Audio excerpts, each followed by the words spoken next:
Good afternoon everyone, Radhe Radhe. आज हमारे लड्डू को 6 दिन हो चुके हैं और हमारे लड्डू में बिल्कुल भी मुझे फ़र्क नहीं दिख रहा है सही होते हुए। फर्स्ट डे नाइट में जला था वो, तो हम लोग उसको हॉस्पिटल लेके गए थे और हॉस्पिटल में उन्होंने ड्रेसिंग कर दी थी, दवाई वगैरह दे दी थी। उसके सेकंड डे हम लोग उसे प्राइवेट हॉस्पिटल ले गए थे, जिससे हमारे दिल को थोड़ी तसल्ली मिले। और देखो डॉक्टर क्या बोलते हैं। तो उन लोगों ने भी ड्रेसिंग कर दी थी, बट हमें नहीं पता था कि ये ड्रेसिंग करवाना हमारी सबसे बड़ी गलती हो जाएगी। हमें नॉलेज नहीं थी, क्योंकि मेरे सामने ऐसे केसेस मेरे घर में भी नहीं हुए, मेरे मायके में भी नहीं हुई, मेरे आसपास भी मैंने नहीं देखा, तो मुझे जानकारी भी नहीं थी। तो हम लोग उसे डायरेक्ट हॉस्पिटल लेके गए थे, तो हमने ड्रेसिंग करवा ली थी। ड्रेसिंग करवाने के बाद ना मेरे बच्चे की हालत और ज़्यादा ख़राब हो गई। सब लोग बोल रहे हैं आपको ड्रेसिंग नहीं करवानी चाहिए थी। मेरा बच्चा जला है, लेकिन इतना भी नहीं जला था। उस दिन इतना घाव नहीं था जितना ड्रेसिंग करवाने के बाद हो गया घाव। तो अभी मेरे को ना नींद नहीं आ रही बिल्कुल भी। रात में तो बिल्कुल भी नींद नहीं आई। तो हमने फिर डिसीजन लिया कि जो हमारी हॉस्पिटल की दवाई है ना, जो जलन की है, एंटीबायोटिक है, उनको हम चलने देते हैं। ड्रेसिंग मैंने निकाल दी, सब लोग बोल रहे थे।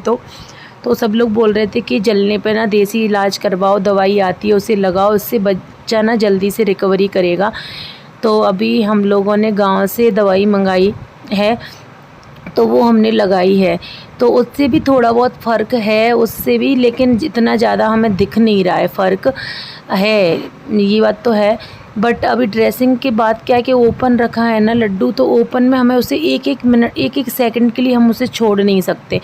तो बस अब एक हमारे दूध वाले भैया है, उन्होंने बताया था कि आप ऐसा करो, वहाँ पे देसी दवाई मिलती है, बहुत अच्छी मिलती है, आप लोग वहाँ चले जाओ। तो अभी हम लोग निकल लिए हैं झटपट से अपना बैग पैक करके गांव के लिए। देसी दवाई देते हैं कोई, और उन्होंने एक दो मरीज़ भी बताए, तो उनका निशान भी नहीं है। तो हमने सोचा चलो देसी दवाई भी है और निशान भी नहीं रहेगा बच्चे का, इससे अच्छी बात क्या है। तो अभी हम लोग निकल लिए हैं गांव के लिए, जल्दी से पैकिंग करी। और पता है, सच बता रही हूँ, मेरे मतलब मैं अपनी फीलिंग ना शब्दों में बयान नहीं कर सकती। वो कहते हैं ना कि जब तकलीफ़ होती है तो खाते भी हैं, पीते हैं, सब कुछ करते हैं, बट वो अंदर की तकलीफ़ ना कोई दूर नहीं कर सकता। तो हम चारों जल्दी से जैसे थे वैसे ही हम लोग निकल दिए गांव के लिए। 5:15 बज चुके हैं, और जहाँ जल्दी होती है ना वहीं लेट होते हैं, ऐसा हमेशा होता है। और इतना ट्रैफिक लगा है ना रास्ते में, इतना ट्रैफिक लगा है कि मैं क्या ही बताऊँ, बहुत ज़्यादा। और लंबा सफ़र है, 2-3 घंटे तो लग जाएंगे, 2 घंटे तो लग जाएंगे ना कैलारस पहुँचने में। लग जाएंगे, पर ये हो क्या रहा है, ट्रक लगे हुए हैं, ट्रक लगे हुए हैं, पता नहीं क्या है। और मैंने तो जल्दी जल्दी में सारी पैकिंग करी, बच्चे कपड़े रखे, डायपर रखे, सब कुछ जल्दी जल्दी में किया है। और मुझे कुछ नहीं पता, मैं कुछ भूल रही हूँ, क्या कर रही हूँ, क्योंकि कोई प्लानिंग नहीं थी सुबह तक भी। अचानक से ये सब हुआ कि दिखाने जाना है। चलिए चलते हैं। एक्सीडेंट तो नहीं हो गया भगवान, ये वाली साल तो पता नहीं क्या आई है, मेरे तो समझ में नहीं आ रहा कुछ। जैसी थी वैसी आ गई। मैं साड़ी भी नहीं पहन के आई, अनिल ने बोला कि इतना टाइम नहीं है हमारे पास, जल्दी से चलो। तो बस फिर मैंने साड़ी नहीं पहनी, तो मैं कुर्ती पहनी थी, वही पहन के चल दी। शकल तो आप लोग देख सकते हो, इतना पसीना आ रहा था। मैंने तो खाना बना लिया, सब कुछ कर लिया, रोटी बना ली, गाय को दे दी रोटी, किसी ने खाना नहीं खाया।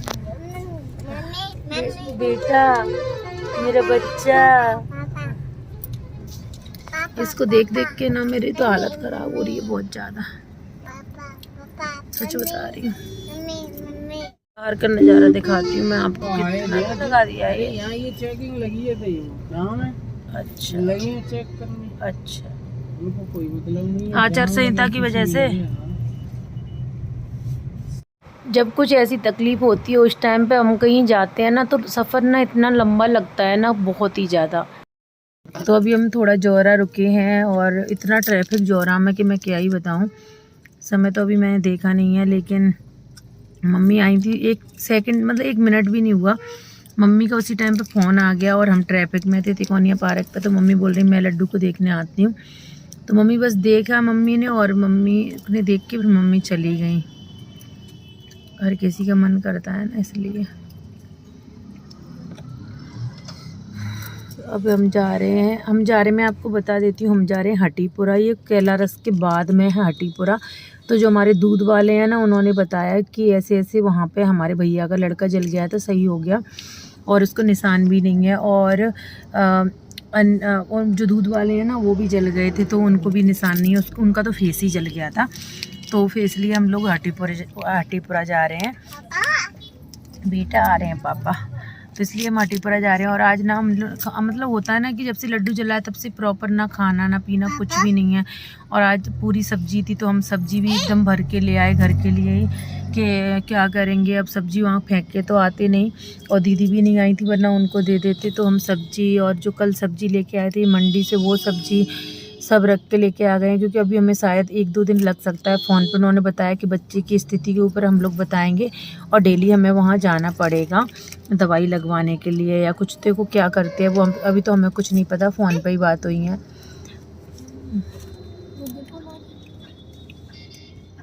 बहुत अजीब लगता है ना जब बच्चे जल जाते हैं। तो यार फेस जलता होगा तो क्या होता होगा, ऐसे किसी किसी बच्चों का फेस जल जाता है तो क्या हालत होती होगी।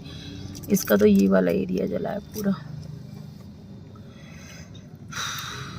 तो हम 18 तारीख की शादी में आने वाले थे अच्छी तरह, बट हमें ये नहीं पता था कि हमें इस तरीके से आना पड़ेगा। और देखो जोरा के स्टेशन पर ट्रेन खड़ी हुई है, ये बिल्कुल खाली जाती है, ऐसे तो भर जाती है देखो। हाँ, ये लोग देख रही है तो हम लोग निकलेंगे सीधा हाटीपुरा। और हाँ बेटा, तो पापा के लिए फ़ोन कर दिया है। हम लोग दूध वगैरह लेके आए हैं, दूध, सब्जी, बनी हुई सब्जी भी लेके आए हैं और वैसी वाली सब्जी लेके आए हैं। तो वहाँ दे देंगे, क्योंकि हमें नहीं पता हमें वहाँ कितना टाइम लगेगा, और जब तक दूध भी ख़राब हो जाएगा और सब्जी भी। तो इसलिए वैसे तो हम सब्जी ना आइस क्यूब्स होती है ना, वो हमारे पास रखी थी, तो उसमें रख के लेके आए हैं। तो हमने सोचा कि पापा को बुला लेते हैं फाटक पे और वहाँ से दे देते हैं उनको, तो वो लेके चले जाएंगे। और मैं सूट पहनी हूँ यार, मैं तो सूट पहनी हूँ, चुन्नी से ढक लूँगी सर, ठीक है। चलो चलते हैं। देखो वो क्या बोलते हैं, टेंशन हो रही है। लेकिन बहुत सारे लोगों ने, अभी मुझे भैया का फ़ोन आया था, बोल रहे थे कि भाभी वो अच्छा करते हैं, वो निशान नहीं रहता है वहाँ का।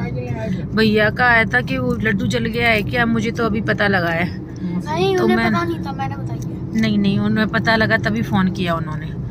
तो बोल रहे थे कि लड्डू जल गया। मैंने बोला हाँ भैया। तो बोला कैसे जल गया और कैसे, क्या क्या, कहाँ हो आप, मैं यहीं हूँ, मिलने आ जाऊँगा। मैंने बोला नहीं भैया, अभी हम लोग जा रहे हैं हाटीपुरा। तो बोल रहे थे कि हाँ हाटीपुरा में, मतलब सबलगढ़ के कुछ लोग भी गए हैं, तो उनका भी सही हो गया है।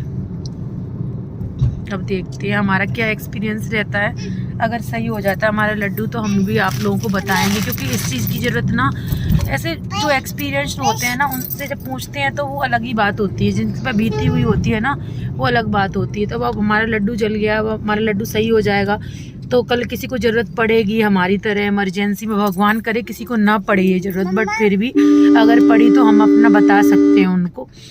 तो जैसे आज हमें ज़रूरत पड़ रही है तो हमें लोग बता रहे हैं। और आज ट्रैफिक इतना ज़्यादा है ना, बोलते हैं ना जिस दिन लड्डू जला था उस दिन भी जानू कितना टाइम लगा था अपन को हॉस्पिटल। रोड पर से मतलब जाम नहीं था, पर वो ट्रक वाले इधर से ला रहे थे उधर से ला रहे थे। मैंने बोलते हैं ना कि जो ज़रूरत होती है जानू अपनी लाइन में ही चलो, ये बस के उधर से कोई भी निकल के आ सकता है वाहन, वो बहुत तेजी से वाहन आ रहे हैं।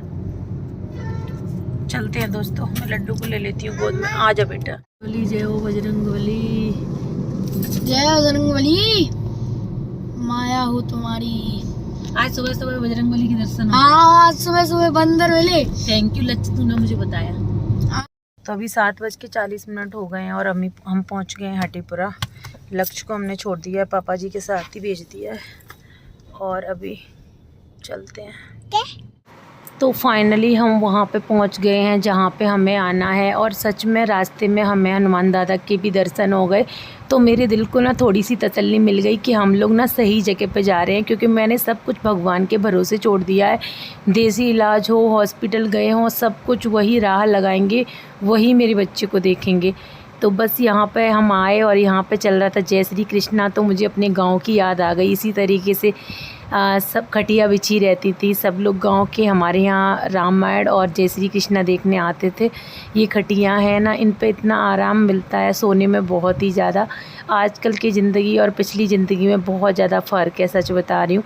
तो यहाँ पे आके ना मुझे अपनापन जैसा महसूस हुआ।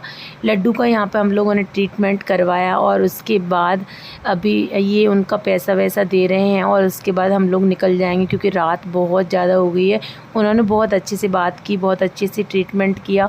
उसके बाद हम लोग बहुत रात में घर आए थे और मैं सूट पहन के ही आई थी, जैसे कि मैंने आपको बताया। तो फिर मैंने कपड़े चेंज नहीं किए और उसके बाद मैंने खाना भी नहीं खाया घर आके, और मैं सो गई। और रात भर लड्डू ने सोने नहीं दिया, उसको दर्द हुआ क्या मुझे नहीं पता। तो यहाँ पे देख सकते हो आप हालत कैसी हो रही है, मेरी आंखों में स्वेलिंग हो रही है।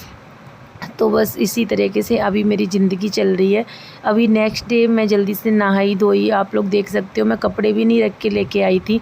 तो जैसे भी थे ब्लाउज साड़ी मिसमैच, तो मैंने पहन लिया। और यहाँ पर दिल थोड़ा सा दुखी हो रहा था बच्चों को देख देख के, क्योंकि उसके पास हमेशा बैठना पड़ता है, उसका खाना पीना सब कुछ भी बनाना पड़ता है, तो किसी को बिठालना पड़ता है। तो वो तकलीफ़ सी हो रही है कि कितना अच्छा था बट क्या हो गया, बस यही थोड़ा सा हो जाता है ना। तो बस इतना ही बोलना चाहूँगी कि अभी हम अपने लड्डू का देसी ट्रीटमेंट ले रहे हैं। और आप लोगों में से भी बहुत सारे लोगों के मैंने कमेंट्स देखे, थैंक यू सो मच। बहुत सारे लोगों ने मुझे ब्लेसिंग्स दी लड्डू के लिए, तो उसके लिए आपको तहे दिल से शुक्रिया। Thank you so much again. Bye bye, love you, take care.